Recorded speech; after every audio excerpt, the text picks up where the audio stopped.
Hello, good morning, and welcome to Unacademy IAS, a one-stop destination for all the English medium civil services aspirants.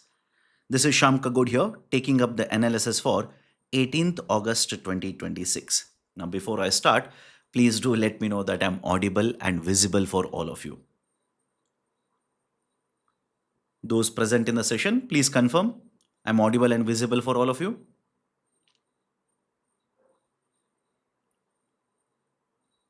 Done. Thanks a lot. Let's start. So, in today's session, I've taken a total of 12 articles. Most of them are from the daily edition of Hindu newspaper. Some of the articles I've taken from Indian Express as well as Press Information Bureau. This has been done in order to ensure that the discussion will be comprehensive, helping you answer the questions in the prelims as well as mains examination. Before I start, here is a very important announcement. The Unacademy IAS courses right now are available at the lowest ever prices of 16,999. Once you enroll, you get access to the live and recorded classes, prelims and mains test series, UCAN current affairs initiative, amongst many other things. Those interested in enrolling, do check out the details by clicking on the link provided below. And I've been told that the offer is going to end today. And if you subscribe for a time period of more than 2 years or more, you also become eligible to get access to the digital edition of Indian Express along with eligibility under the CSE Assure. Do not miss out. Check out the details. Link is provided in the description. And whatever is the price mentioned in the website, ensure that you use the code IAS English to unlock the offer. Let me start. The first important article, Green India Mission. Now, there are certain important background points you need to understand what is discussed in the editorial page here. Now, what are the important points? India is part of the initiative, right, wherein we are trying to control the green emission or the emissions which are causing pollution. The most important in recent times, the conference associated with this is the Paris Climate Agreement. The Paris Climate Agreement. And during the Paris Climate Agreement, multiple countries who are the members of United Nations conference here, they came out with the nationally determined contributions. All of you heard of this? NDC, nationally determined contributions. India basically put forward these nationally determined contributions, right? One was reduce the intensity of emissions in the range of 33 to 35% from the level of 2005, and the target year that was set up was 2030. In addition to this, Government of India also targeted achieving 40% non-fossil fuel power capacity by 2030, which we have already achieved by the way. Create 2.5 to 3 billion tons of carbon dioxide sink by increasing or through the forest cover. That was the third. And the fourth one is boost climate resilience in agriculture, water and health. These were, right, the most important nationally determined contribution. Now, why should understand these NDCs? Under one of the NDCs, that is specifically targeting the third NDC that is given in the picture here, in order to achieve this, basically the government used a tool that is called as NAPCC, National Action Plan on Climate Change. In short, NAPCC. In fact, NAPCC was implemented much before the Paris Climate Agreement. But the point was very simple. Government said, we will ensure that we are going to have so much capacity of CO2 sink. In order to achieve that, we are going to use an existing tool that is the NAPCC. Under the NAPCC, there were 8 missions. One of these particular missions, please have a look at this. Focus on the important points now. National Mission for Green India. National Mission for Green India. So the Ministry of Environment, Forest and Climate Change back in the year 2014 came out with the policy of Green India Mission or the scheme of Green India Mission. It was announced in the year 2014. It was implemented from the year 2015 and 2016. And very recently, it has completed 10 years. So when it has completed 10 years, the Comptroller, Auditor, General, CAG, Comptroller Auditor General, has conducted the evaluation of 10-year completion and the effectiveness of the Green India Mission. What are the findings? That is basically the discussion that is given in the article. Under the Green India Mission, the Government of India basically had a target of improving the quality of forest cover by 1.4 million hectares and also increase the forest cover by 1.4 million hectares. These are the targets, and the objective is very simple. Look at the name of the scheme. Everybody is able to understand. Look at the name of the scheme, Green India Mission. So what do you think will be the objective of Green India Mission? Obviously, it will be focused on protection, restoration, as well as enhancement of forest cover. Enhancement of forest cover. So these are the most important objectives of Green India Mission, and these were the targets that were set up by the Government of India under Green India Mission. Everybody is okay with the background points now? Everybody is okay with the background points? Now let's look at the evaluation part. The CAG report, in many of the cases, that is what you generally find in case of India. The CAG report finds that there is a lot of issues in terms of implementation of the scheme. Like I said, the target was to increase the forest cover by 1.4 million hectares and also improve the quality of forest cover by 1.4 million hectares. We have missed the target, or we are falling short of the target in both of these particular parameters in the range of 97% and 91% respectively. Just falling short by over 90% in order to achieve these particular targets, despite the scheme being implemented for more than a decade now. The question naturally arises, why? What is the issue? Why are we not able to implement the scheme or efficiently implement the scheme? Why there's a shortage of such magnitude in terms of achieving the targets? The reasons which have been cited, multiple reasons are there. I'll focus on three most important reasons. The first one is a weaker convergence. Weaker convergence. What is this idea of a convergence? In multiple schemes, you'll come across this idea of a convergence. For example, under Pradhan Mantri Awas Yojana, you will see that the government will not only just focus on providing the housing, it will also ensure that these beneficiaries which are covered under multiple other schemes through the Pradhan Mantri Awas Yojana will be provided with the benefits. It could be, right, let's say clean drinking water facility. It could be health coverage, etc. That is basically the idea of a convergence. And why the convergence is required in the implementation of the schemes? The convergence will work out in these kind of schemes because the beneficiaries are overlapping. That is, the same kind of beneficiaries are generally covered in most of these particular schemes. So rather than having different approach for individual schemes like this, why not have an approach of convergence? Now the same idea was adopted even in case of Green India Mission. That is, there is a Campa fund. There is a Campa fund, that is, funds are collected from the industries because they are, right, basically cutting down the trees or polluting, etc. So the funds are collected. Now along with the funds which are collected, which will be used for afforestation program, there is also Manrega. And I know you also know this, by the way. You don't have to remind me. Manrega is not there anymore, but I'm talking about the past. Manrega has been replaced by VBG Ramji. Correct? All of you know this? VBG Ramji. Everybody will know about this. So we have funds which are collected. We also have labor or the wage labor under Manrega. Put together, right, both of these particular factors along with the Green India Mission, we should be able to plant the trees, increase the forest cover. Correct? That is the convergence idea. That is basically the convergence idea, right, which is being discussed here. But what has happened? According to the Comptroller Auditor General report, this idea of a convergence has not been effectively implemented under Green India Mission. That is the first very important concern or first important lacunae in implementation of the scheme. Second one is financing issue. Financing.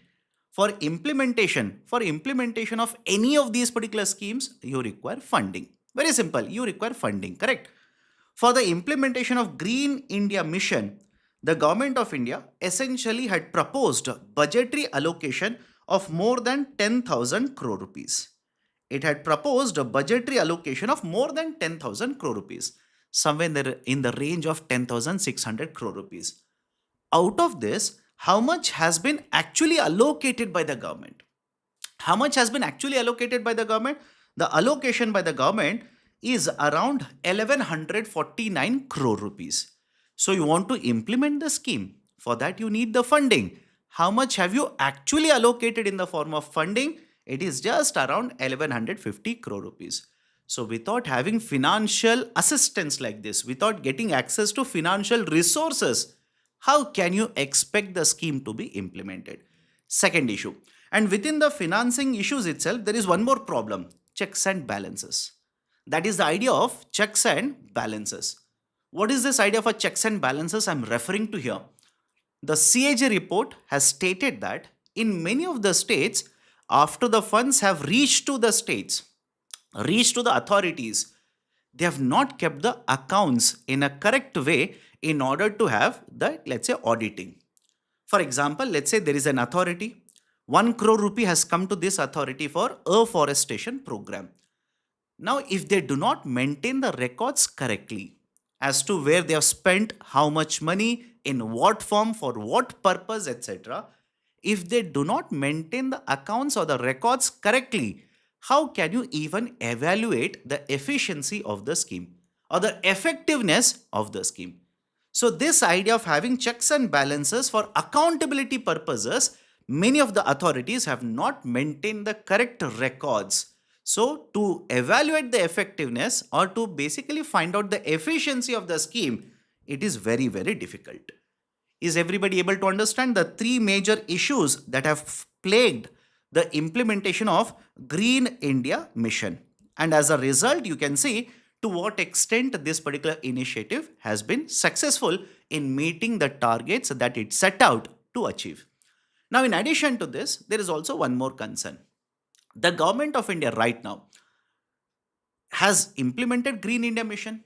In addition to this, the government also has launched a new initiative. I'm pretty sure all of you have come across this. I'll basically highlight this. Have a look at this. Ek Ped Maa Ke Naam. Right, very recently we celebrated 80th Independence Day. And around the celebrations of 80th Independence Day, I'm pretty sure all of you have come across this particular name of the program, Ek Ped Maa Ke Naam. That is basically we have to plant the trees. A tree will be planted in the name of mother. This initiative was launched by the government of India back in the year 2024.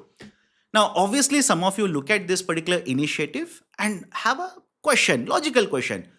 Sir, whether we achieve plantation or planting the tree under, right, let's say the Green India Mission or under Ek Ped Maa Ke Naam initiative, it is one and the same.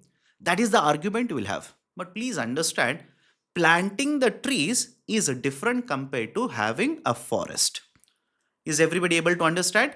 Having a plantation is different compared to having an actual forest. Right? That is the reason I've highlighted one particular issue here. Green coverage, having green coverage is not equivalent to having a forest. For example, right, in forest, right, you will see there is a very high amount of canopy being present, right? Large amount of ecosystem will develop, is sustainable, etc. within the forest region. But just by planting the trees across cities, across different parts of India, you cannot get the same services that a full-fledged forest will be providing to you. Is it okay? Right? The full-fledged forest will provide different kinds of services, much more efficient compared to simply planting the trees. So the argument of the article is simple. We need to focus on more and more afforestation activities, protecting, conserving the forest, rather than simply focusing on these kind of schemes where we are focused simply on plantation of the trees. The best example you can elaborate this particular point using is the recent issue of Aravali Hills. right? These particular Aravalli Hills, which have lot of ecosystem, lot of forest region because of the mining activity, because of right other anthropogenic activities, etc. We have deforested a lot of regions here. We might plant the trees today, we might plant, but in order to get the same kind of effectiveness of a forest which was provided by earlier right hill forest, you'll have to wait for a very long duration, right? So these are certain very important points in the context of the Green India Mission and the 10 years of Green India Mission here. Everybody is okay? Now, based on this, here is a question. Please solve the question very quickly and tell me the answer so that we can move on to the next article. Siddharth, my dear, we will discuss this at the end of the session. Okay? Consider the following statements regarding Green India Mission. Quickly tell the answer. Anushka Singh says option B. Srinidhi, option B. Atisha, option C. Others, please participate and tell the correct answer. Priya, option B. Okay, option C and option B. Most of you have chosen either one of them. Let's start. Nodal ministry is Ministry of Environment, Forest and Climate Change. Yes, correct. It is one of the 8 missions under NAPCC. Correct. It is a central sector scheme. This is where most of you would have made a mistake. Correct. Because I've given the answers to the first 2 statements already. A lot of you would have done a mistake in the third point. It is a central sector scheme. Incorrect. It is incorrect. It is not a central sector scheme. It is a centrally sponsored scheme. It is a centrally sponsored scheme. So first 2 statements are correct. Right option for the question will be option B. Only 2 of the 3 statements are correct. Now, here is one more question for you to practice mains answer writing. I keep on giving these questions on everyday basis. I hope, right, some of you are at least practicing. The Green India Mission was conceived as an ecological restoration program rather than merely a tree plantation program. Examine the reasons for the gap between its objectives and outcomes. 250 words, a 15 marker question. Please practice the mains answer writing. Now, before I go forward to the next article, here is a very important announcement. Today, sharp at 7 p.m., Chetan sir, as a part of NCERT sessions for the beginners, is going to cover the different wars that India has fought with Pakistan, what has been the outcome, and the various debates surrounding the safety, security, as well as the defense issues. Keeping mind about, right, let's say the requirements of India. Second very important point is, yesterday I started special session series, total 4 classes by the way, where I'm covering 100 MCQs on Indian economy. These particular 100 MCQs are on the basics of Indian economy.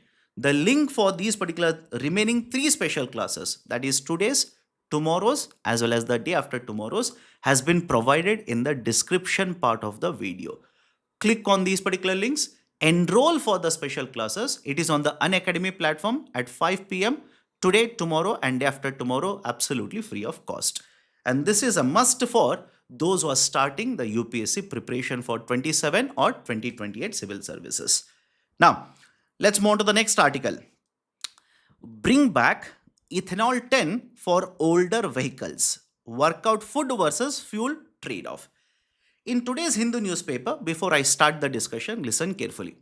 In today's Hindu newspaper, there is a very small article in the business page. Very small article. The article simply says, the chief economic advisor. Last week also I had asked a question on the CA, by the way. The chief economic advisor has batted in favor of the petrol with lower blending of ethanol. Right? Lower blending of ethanol.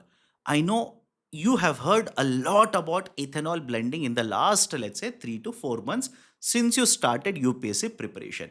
To the extent that I'm pretty sure some of you even had dreams about ethanol blending. You woke up midnight thinking what is happening in my life, etc. But don't worry, today's Hindu newspaper also, there is a very big article on ethanol.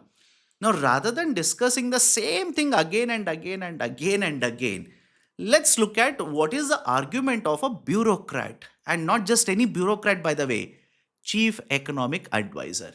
Why should you understand the arguments put forward by the chief economic advisor? you can simply pick up these particular points, write it in the mains answers. That's it. You can simply pick up these particular points because these are arguments of the chief economic advisor. Rather than you giving the recommendation, if you quote the recommendations of the CEA, trust me when I say this, your answer will carry much higher weightage. And this article appeared in Indian Express. It has appeared in Indian Express. It's an op-ed, opinion editorial column. Now, what are the important points discussed in the article? First and foremost, listen to me carefully. The article simply says, yes, with blending, that is, with introduction of E20 petrol, there is an impact on the mileage that is experienced by the vehicles. I hope you understand this is a very important statement, by the way, because you talk to any government official, either they will not give you any comment regarding the mileage, or they will simply say, how do you know mileage has dropped? Bring me the proof, etc., etc. So here is an op-ed written by Chief Economic Advisor, which simply says yes. Obviously, because when you purchase 1 liter of fuel now, it is not completely petrol. It is not 100% petrol. There is a lesser amount of petrol. A fifth of the fuel is ethanol. So obviously, there will be a decline in the mileage.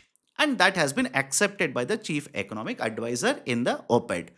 But more importantly, the second point he harps upon or emphasizes upon is, with acceptance of the reduction in the decline, we have to also reject this particular argument that the vehicles which are using this particular ethanol blended fuels, there is an impact on the engines of the vehicles. And to prove the point, there is a survey report which has been published or which has been given in the article. Right, according to one entity that has conducted large scale studies in USA and even in India, the reports basically say that the impact on the engines of the vehicles is minimal. They're not saying absolutely zero impact. They're simply saying impact is minimal. Now, especially on this particular point, the Chief Economic Advisor introduces one argument.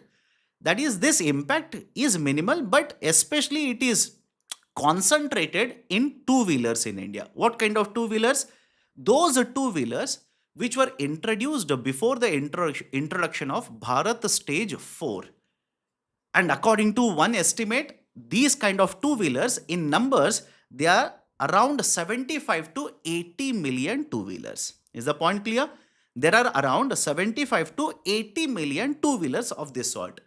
And obviously, because these engines are older in the sense which are not compliant with the current fuel composition, because the spare parts, right, cannot basically continue to operate at the same temperature, etc., etc.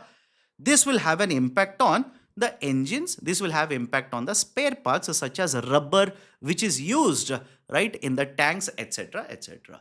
So what is the solution that has been recommended here? The solution is very simple. We need to be mindful about all the issues. And once you understand what are the core issues, only then the recommendations can be provided. Right? For example, these vehicles, now you know that there is a problem with, right, let's say the engines, because these are older engines. What is the solution? The recommendation that has been provided is basically bring back the older composition or lower composition of the petrol.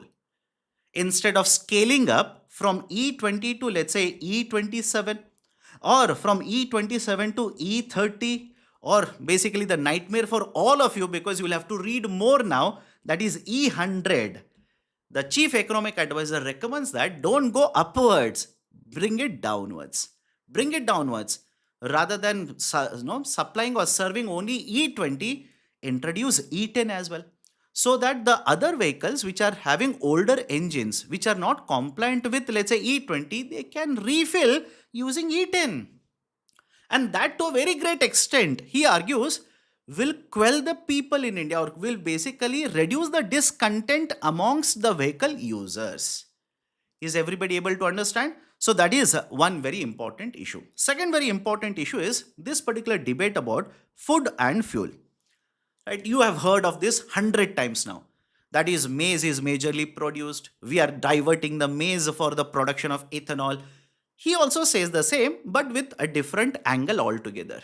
That is, basically he will connect it with the two aspects.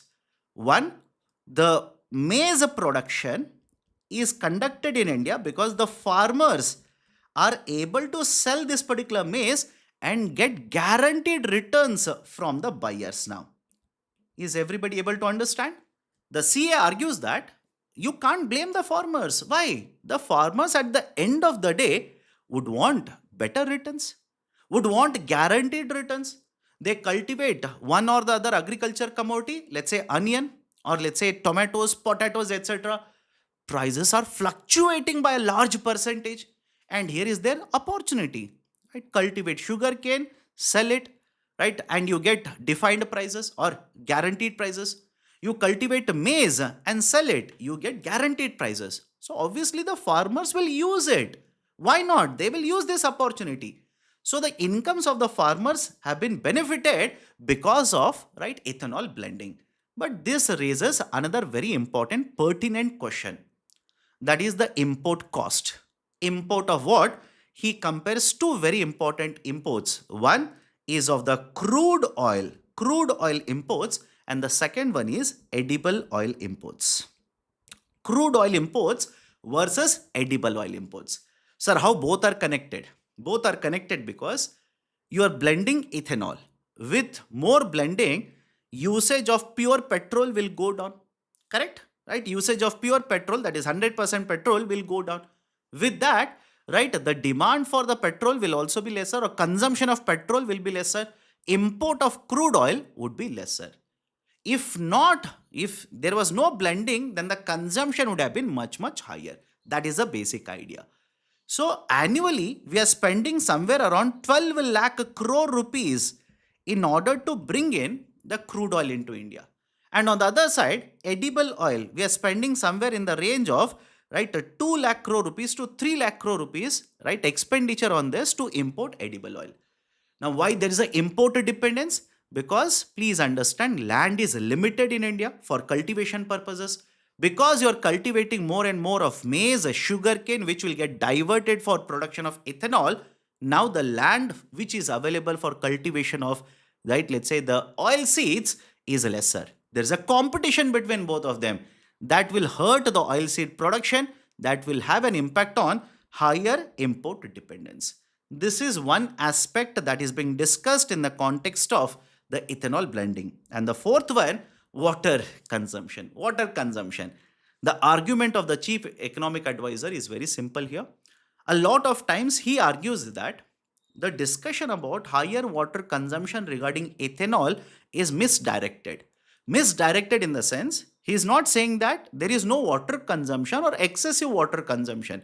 Of course, yes. These are water intensive crops, sugarcane, right? These are water intensive crops. Obviously, consumption of water will be higher. But what we should be mindful about is, are we consuming out of the total water that is used for calculation? How much is the water that we are consuming from, right, let's say river streams? How much is the water from canal? And how much is the water from rainfall? That kind of a debate has to happen. And if too much of a water is consumed from, let's say, ponds, from river, from the canal, etc., that is the kind of water consumption that we need to reduce. Is everybody okay with the discussion? So these are some of the issues the CA argues we must consider whenever we debate around ethanol blending. And the recommendations are simple. Bring back a lower blend such as E10 so that the concerns of the users of old vehicles can be addressed. The price of water distortion, that is favoring the maize cultivation, that has to be addressed. Relook the import duty on the edible oil so that more and more production of the oil seeds can be promoted within the domestic market rather than being, right, dependent on the import. And those who are wondering, sir, why will the government, right, basically reduce the import duty? Many of the instances, government has reduced the import duties on the edible oil because it is concerned about domestic inflation. It is concerned about domestic inflation because higher import duty, higher is the domestic price of the import. So in order to provide relief to the consumers from higher prices of edible oils, the import duties have been reduced.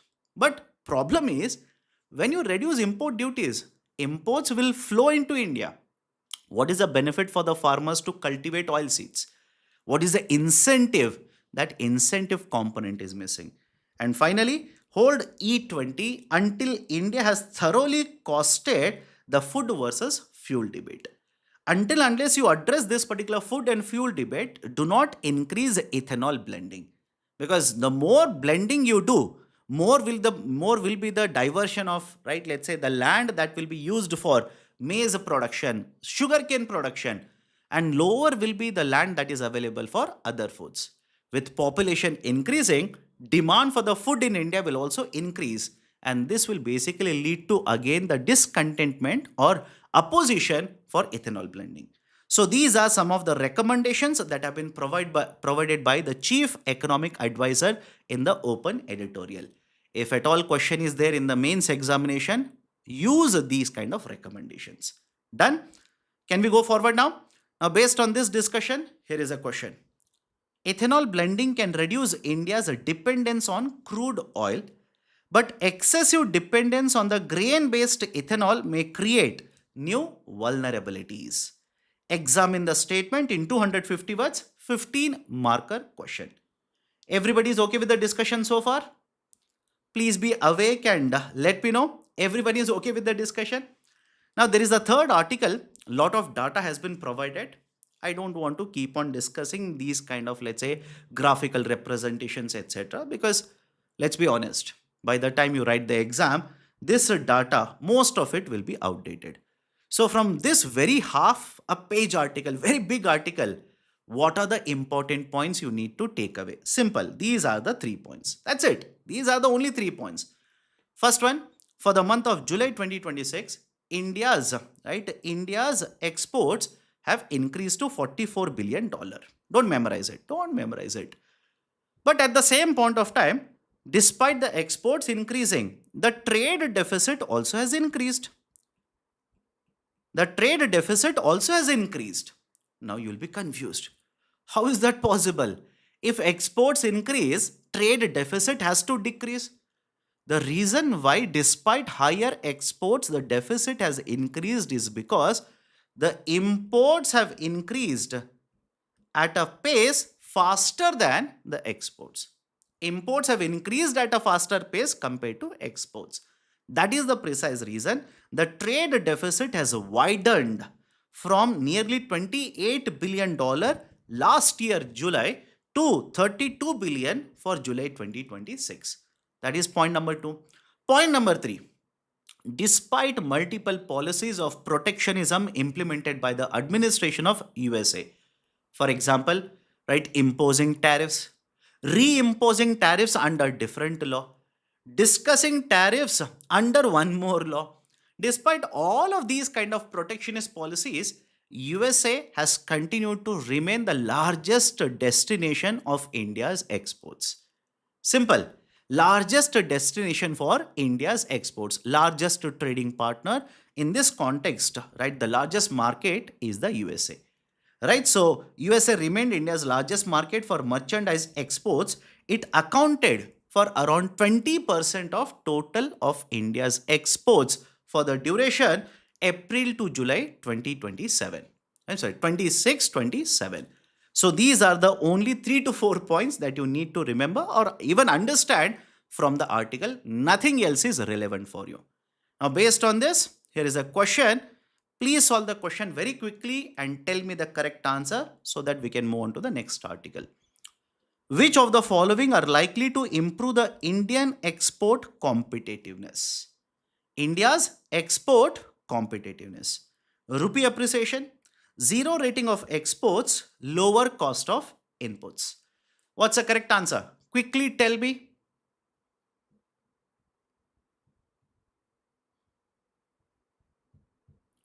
There are around 130 people in the class. I'm expecting an answer from all of you. Right? Yes, you who is basically holding the mobile phone and chatting in the WhatsApp. I'm expecting answer from you as well. A lot of you would have become conscious, no? When I said who is looking in the mobile and using WhatsApp. Okay, let's start. So rupee appreciation. With rupee appreciation, is it going to improve competitiveness of the exports? Exports, no, right? That is not going to happen. Second, zero rating of exports. Zero rating of exports means what? Throughout the supply chain, I hope you understand this. There are two concepts here. One is 0% tax, and the second one is zero rating. Both are different.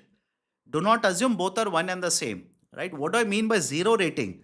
The whole supply chain that is used for the manufacturing of the product, there is no tax.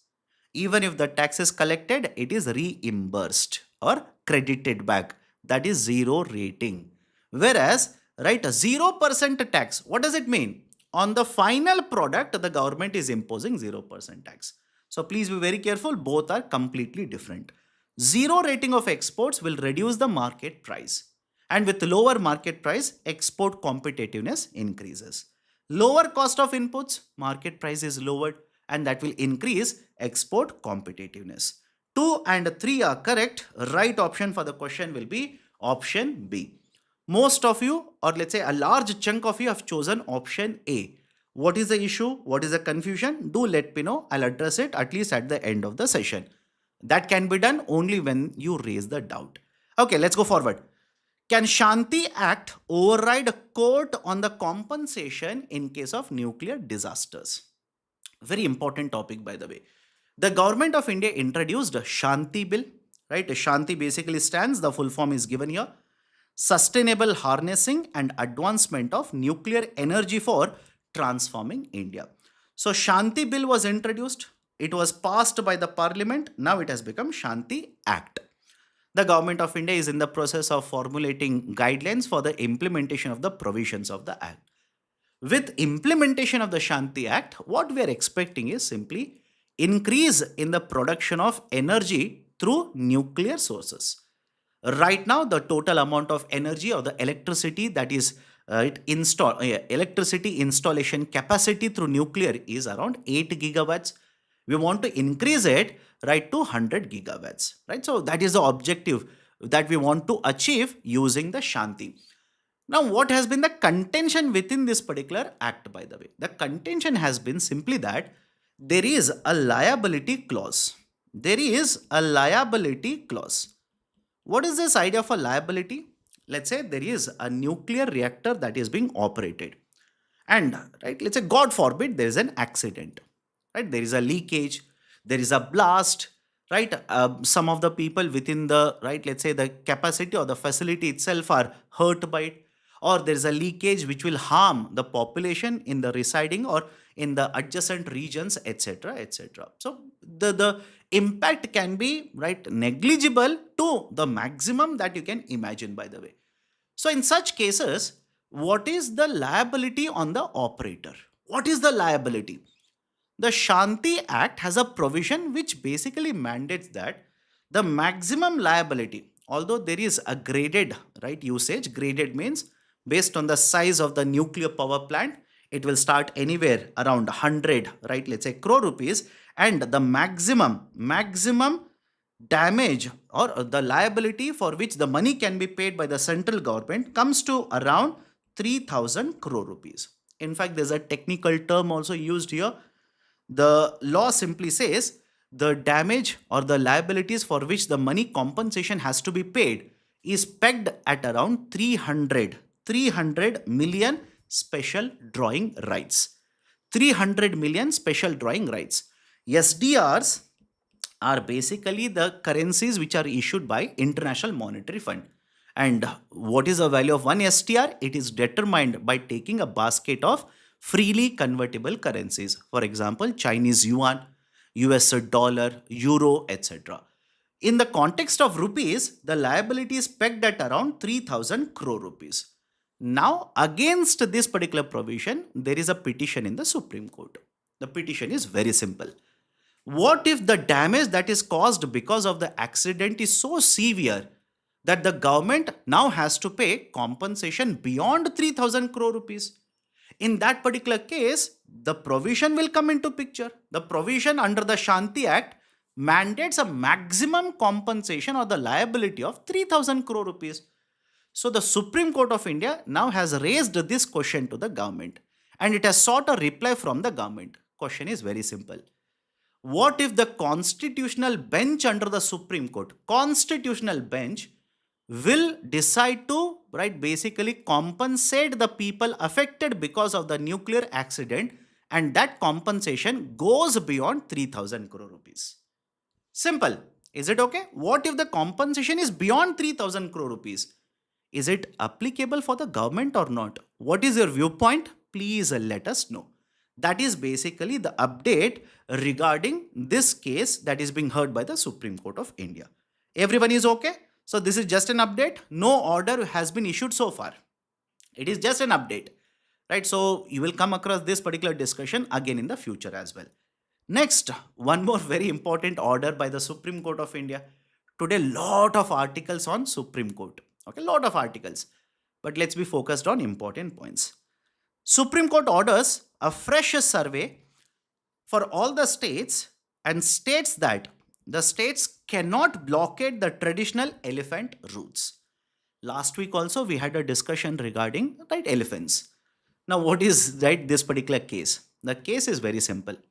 Very often there are instances of, right, man-animal conflict. In this case, elephant-man conflict. Let's say elephants which are crossing or which are moving from one region to another region, from one district to another district, or for that matter, in many cases, one state to another state. If they are, right, passing through an elephant corridor and some of these elephants will enter into, let's say, fields, right, and the crop is destroyed, can the state government take any action to prevent the elephants entering into the fields? Can they build a wall? Can they basically disrupt the elephant corridor, etc.?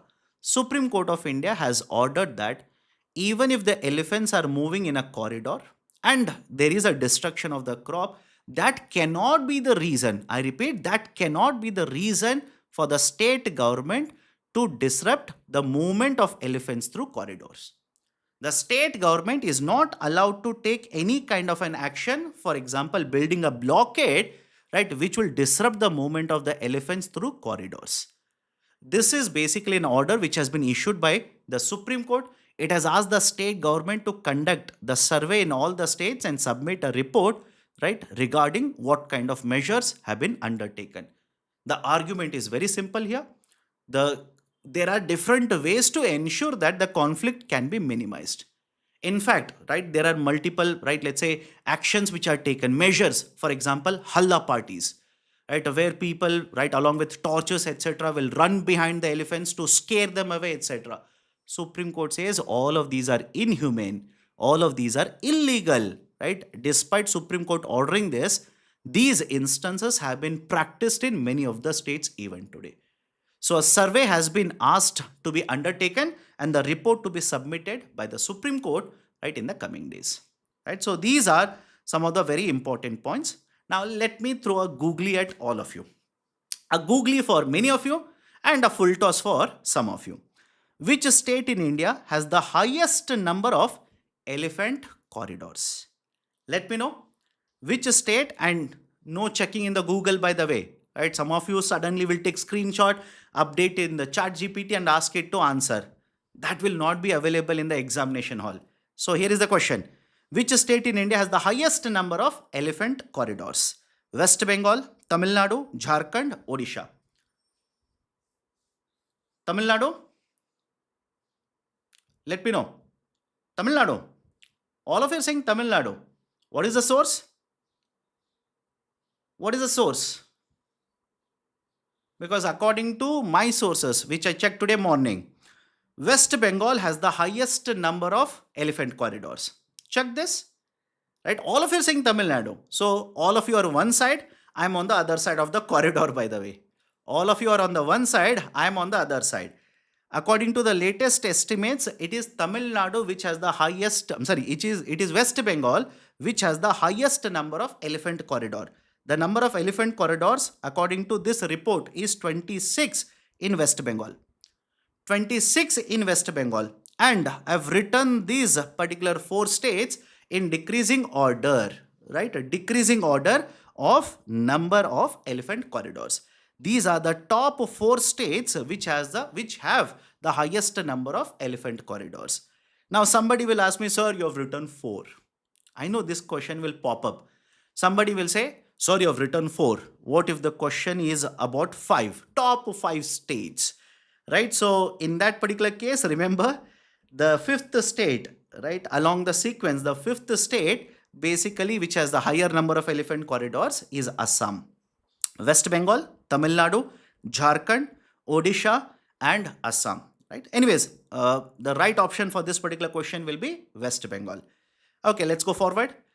One more article for you to understand certain economic concept. Tamil Nadu Chief Minister announces full crop waiver, loan waiver of up to 75,000 rupees. Now, should you remember the amount of loan waiver announced? Absolutely no. What can be asked in the examination is the idea of a loan waiver. Please understand, loan waiver in simple terms is nothing but here the state government will repay the loan on behalf of the borrower, that is the farmer. Is everybody able to understand? The loan which is owed by, right, the farmer to the bank or to the lender now will be repaid by the state government. In fact, in past history, multiple state governments have announced a loan waiver. For example, this year alone, the state of Tamil Nadu, the state of Maharashtra, they have announced a loan waiver. In fact, right earlier, the central government also has announced a loan waiver. Multiple other states also have announced a loan waiver. But please understand, most importantly, loan waiver is not a cancellation of a loan. Remember this. Loan waiver is not a cancellation of a loan. Cancellation means simply the bank doesn't recollect the loan. It will not recollect, that is cancellation. Here it is not cancellation, rather it is a waiver, that is the burden will be shifted on the shoulders of the government. And obviously because of this, the expenditure of the state government is going to increase. The burden on, right, let's say borrowings of the state government will tend to increase. Right, so idea is very simple here. In this case, there are benefits, there are concerns. Let's quickly look at 2 to 3 on both the sides. Benefits is simple. The farmers' distress will go down. Many of the farmers are committing suicides because they are not able to repay the loan. They have fallen into a debt trap. That will reduce. The farmers don't have to repay the loan. Now that money can be utilized to invest in agriculture. These are some of the benefits that are generally attributed in the context of the discussion on the loan waiver. But at the same point of time, there are concerns as well. Concerns in the sense, it will lead to moral hazard. The farmers will start waiting for the state government to announce a loan waiver and they'll start defaulting from today. Some of the farmers who have repaid, now they will feel betrayed by the government. Next time when the elections are there, they will also start defaulting. Right, and many of the banks, because they are worried about the impending elections in the states and because there is a demand of a loan waiver, they will reduce their exposure to the agriculture loans in those respective states because there are elections. And please understand, the loan waivers are never a permanent solution. There's a very famous statement in context of this. Loan waivers are simply a band-aid. I repeat, loan waivers are simply a band-aid. Whereas what agriculture requires is a surgery. Is my statement clear to everyone? I'll repeat it again. Loan waivers are simply a band-aid. What agriculture requires is a surgery. So this is a temporary solution. The same distress can be experienced by the farmer in the next cycle, in the next year or after 2 years. Okay. So those are the pros and cons of loan waiver. Simply remember that, right? So important points. Don't memorize how much loans have been waived off. Now next article, Supreme Court order regarding containing the use of black money in elections. Use of the black money in election system in India. Argument is simple. We have a democracy. Democracy in the sense, we vote and elect the people in power. But how do we vote? Is it influenced by the money or is it influenced by, right, any other consideration? Supreme Court basically says whenever this voting is influenced by money, because there is a presence of black money which is given to the voters during the election, this vitiates the complete election process. And this is against the idea of a democracy. So an order has been issued by the Supreme Court of India. These are the points. Download the PPT, don't write it down. Download the PPT and use these particular points to write an effective answer in the mains examination. According to the order that has been issued by the Supreme Court, now these are the important points. One, those authorities who are going to seize the money during the election cycle, right? They will seize the money within 24 hours. That information has to be provided to the appropriate officer. It could be district magistrate, additional district magistrate, or competent court within 24 hours. This information has to be communicated. Now, second, once the money has been taken by the authority or seized by the authorities, the investigations have to be completed within next 1 year. Now, this is an order. Investigations have to be completed within the next 1 year. Sir, what if it is not completed in 1 year? In such cases, there has to be a written explanation to the authorities as to why there is a delay in completing the investigations. That's a second very important point. Third very important point, the high courts will have to set up special courts to hear these particular cases and clear these particular cases at a faster pace. That is the third order which has been issued. Fourth order, quarterly status reports regarding the investigations have to be submitted to the appropriate authorities.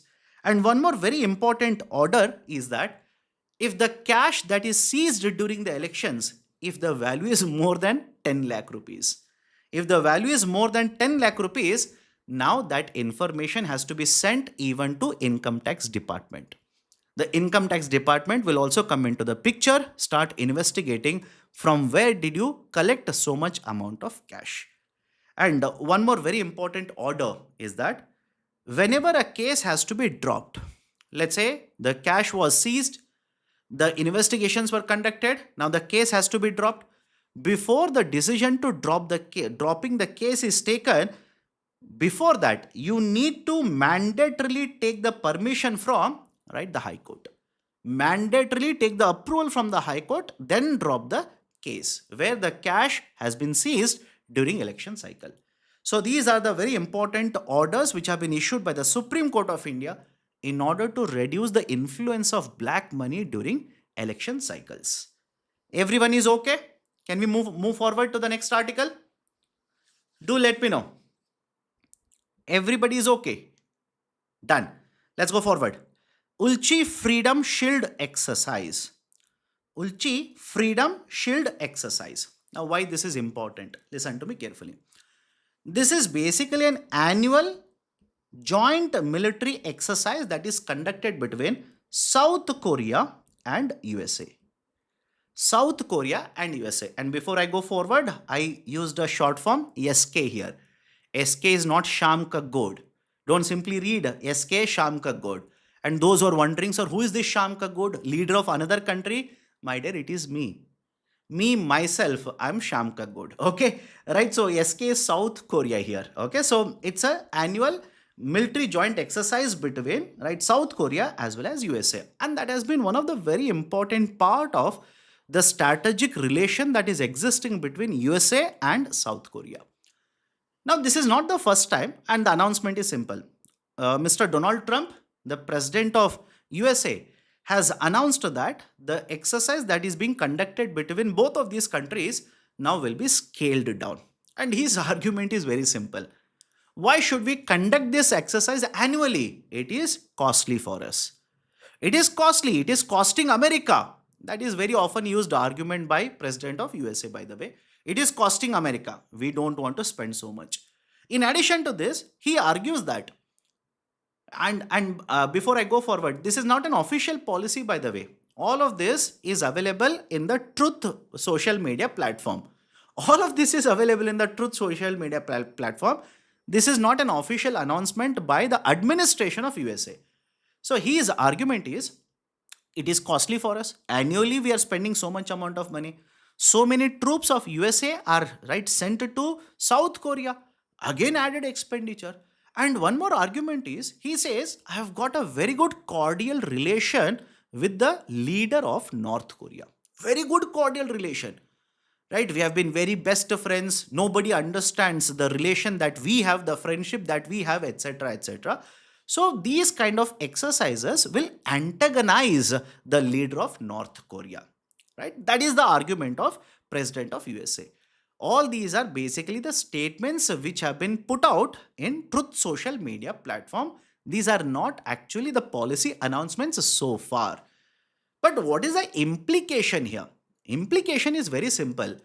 In recent times, there is a lot of concern regarding the kind of foreign policy that is followed by the President of USA, which generally looks very transactional in nature.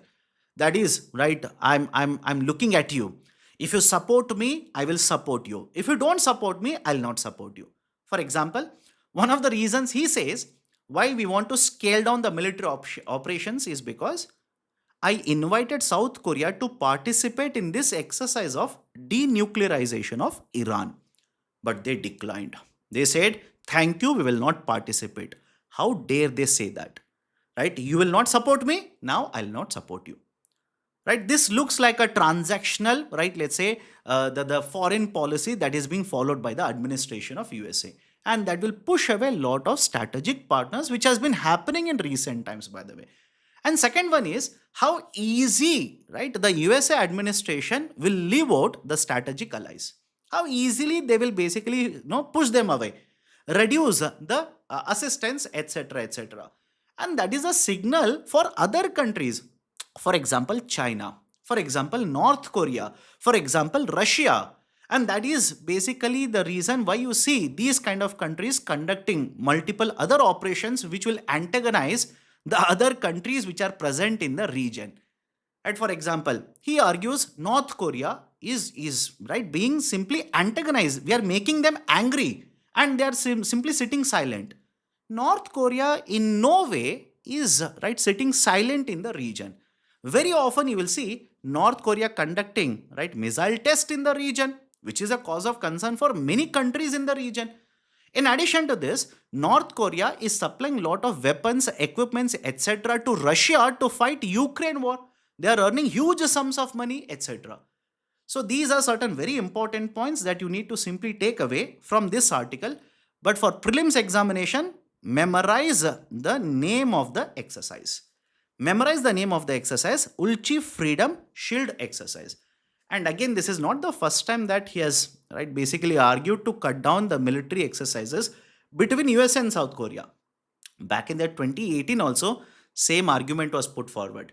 In fact, he had a bilateral meet with right the leader of North Korea, right? But the outcome was very limited, right? But these things have happened in the past as well, right? So these are the important points. Now let me go forward. Next article, POS transfer. India and Qatar, right? Postal remittances services. Important article. Important article. Why? Not just because there is UPI involved here, there is an element of remittances as well. All of you know this. India's diaspora's presence in these particular regions or in these countries, especially the Gulf Cooperation Council. Right? Yesterday also I've told you this. The total presence of, right, let's say India's diaspora is more than 9 million. More than 9 million. And because Indian diaspora is present, they are involved in economic activities. They will earn a lot of money. They will also send a lot of remittances back to India. Historically, when you see, there is a problem with the remittances. Not that we are receiving remittances, but problems because remittances generally take certain time to reach the beneficiaries in India. That is the first one. Second one is the cost associated with the remittances. The cost associated with the remittances. Right, that's the reason under the World Trade Organization discussions, very often there is a discussion to reduce the cost of remittances to below 5%. And that is the precise reason why this kind of an agreement, which has become operational now, become relevant for the civil services exams. So this is basically a new initiative that has happened between Qatar and India, wherein you can start sending the remittances or you can send the remittances from Qatar to India, which will take very less amount of time. Per day, the limit is also very, very high, up to 1 lakh rupees. And the cost associated with the remittances will be very, very low. Have a look at this. The service charge associated with this is, right, Qatari currency of 15 per transaction. 15 per transaction. And the benefit of this is we are going to integrate the postal services present in Qatar with UPI network or the bank accounts which have UPI connectivity or UPI, right, let's say activation. You are allowed to transfer the funds very, very quickly and with very limited, right, number of, let's say, paperwork or very less amount of paperwork. For example, all according to the documents, all you require is identity card or documentation which has been issued by right authorities in Qatar. You need a mobile number, your mobile number as well as a beneficiary mobile number, right? You need, right, basically the details of receiver UPI ID. Submit all of this and the funds will be transferred. Done. Everybody is okay, right? So these are certain very important points in the context of POS transfer which has been activated between India and Qatar. Important for prelims examination. Next, one more important point for prelims examination. India launches first ever, right? Have a look at this. India launches first ever guide to grasslands. First ever guide to grasslands. This is important. Please make a note of this. India has released basically a book, right? Book, by the way, okay? It is a guide which has been issued which has a lot of information regarding grasslands in India and open natural ecosystems. ONE, open natural ecosystems. And this particular guide has been issued at UNCCD COP17, which is being conducted in Mongolia. Remember this as well. Question can be asked in the prelims examination. UNCCD basically stands for United Nations Convention to Combat Desertification. Right? This particular conference, COP17, is being held in Mongolia. But what is the information that is present in the book here? That is the handbook. What kind of information is present? The handbook will basically have the information regarding the open natural ecosystems which are present across India. The kind of support that they provide, the geographical settings which is present in the ones, right, ecological characteristics, the biodiversity that is present, etc., etc. So these are certain very important points regarding the handbook on, or the first handbook in India, right, or the guide in India on grasslands and open natural ecosystems. Please take up all of these particular points, memorize all of these particular points. Now, right, final two articles. One article, closing auction session. Very technical in nature, very technical, I'm only saying that. But you need to basically remember what is it all about. Now, every day the stock market will open and close, correct? Morning it will open and 3:30 it closes. Next day again the stock market opens. So when the market opens the next day, what is the price of the stock that is considered? Very simple. What is the price, right? You have a share. What is this particular price of the share that has to be considered, right, at opening of the market next day? That is determined at the closing time of the previous day. Is everybody able to understand? The price of the stock that will be traded in the morning tomorrow, that opening price is determined by closing time of the previous day. So a new system that has been introduced at NSE now, National Stock Exchange, and this particular new system that is being used to determine the closing price of the stock is called as closing auction session. CAS, closing auction session. What is the basic idea? The open trading will happen till 3:15, and for the next 20 minutes, right, the information regarding the trades, the information regarding the price of the stocks, etc., is not provided by NSE. Now, whoever wants to purchase the shares, they will start placing their bids for the shares, placing the orders for the shares. Again, I am repeating, for the next 13 minutes, information regarding what is the actual price is not displayed. Right? So, for the next 13 minutes, that will happen. And after 3:28, NSE will collect all of these particular orders, and based on the price that is maximizing the value of the stock, that will be taken as a price to allocate the shares to the buyers. This particular process is called as a closing auction session. Everybody is okay? Very technical in nature, by the way, very technical. But please remember the basic idea. It has been introduced in the National Stock Exchange, right, for some time now. Okay, now the last article, just an update.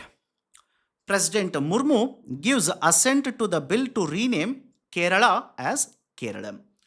Right? Very recently, this was there in the newspapers. It is just an update. The bill was introduced on the floor of the parliament, passed in both of the houses, and now the President of India has given the assent to rename the state of Kerala to Keralam. Right? So the bill has received the presidential assent. So these are certain important points associated with the 12 articles, the concepts as well as the questions I wanted to discuss with you people in today's session. If you have liked the discussion, do not forget to hit the like button. If you're yet to join the Unacademy IAS YouTube channel, you can press the subscription button right now and join the channel. Now you have any kinds of questions, concerns regarding whatever we have discussed, do let me know. I'll address them, then we will close the session. Homework. You want homework? Srinidhi, right? A lot of you, I kept on giving homework till last session, by the way. But, right, generally a lot of you do not write the homework. That's the reason I stopped. Anyways, from the next session, I'll give you homework, by the way. Okay, any other question? A lot of you keep on asking me the questions in between. Can you please tell me now what is the doubt? What are the doubts you have? Okay, Ashma, explain the statement two ones. I believe it is a question on the concept of zero rating. I'm pretty sure it is a question on zero rating or the statement on question on zero rating. Idea is very simple. Zero rating means what? Right? Let's imagine, right? You will use a plastic to manufacture this marker. Plastic will be used to manufacture the marker. Marker will be sold in the market. So there are multiple stages in the production activity. Now at each of the stage, if there is a tax imposed and collected, the tax will be returned back, refunded back. So in the whole supply chain, be it at the stage of selling the plastic or selling the final product, no taxes are imposed whatsoever. This is called as zero rating. Whereas, right, if the government will impose 0% tax on the product which is being sold, 0% tax on this. So only the final product will attract 0%. But there are taxes in the previous steps. That is 0% on the final product. That is the difference. Sir, do I need to make the notes on this particular lecture? My dear, download the PPT. Rather than that, I would recommend download the PPT, important points I've written. Okay, done. That's it then. So that's it from my side. Take care, right? See you next time when I take up the Hindu news analysis. Right, till then, have a great day.